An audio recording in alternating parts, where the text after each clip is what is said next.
जी, तजावीज़ सामने आई हैं और पंजाब काबीना के हवाले से जो मंजूरी है वो भी हो गई है। और उसके अलावा जो चीफ सेक्रेटरी पंजाब हैं और सेक्रेटरी फाइनेंस पंजाब हैं, उन्होंने ये बजट दस्तावेजात मरीम नवाज शरीफ को पेश की, जिसके बाद मरीम नवाज शरीफ ने इसके ऊपर दस्तखत कर दिए हैं। सूबाई काबीना का जो इजलास हुआ है उसके अंदर भी जो 2023-24 का ये बजट है, जो 4,480 अरब रुपए की मारियत का है, उसकी मंजूरी दे दी गई है।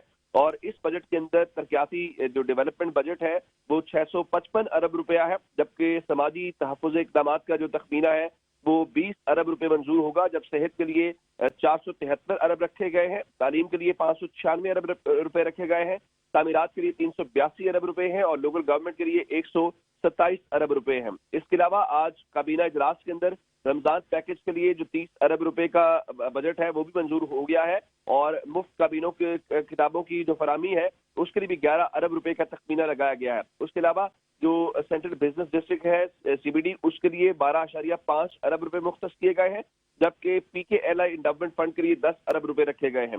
हिफ्ज़ान सेहत के लिए तौसी प्रोग्राम के लिए 11.4 अरब रुपए रखे गए हैं, जबकि गंदम का जो कर्जा है उसकी अदायगी के लिए 264 अरब रुपए मुख्तस किए गए हैं।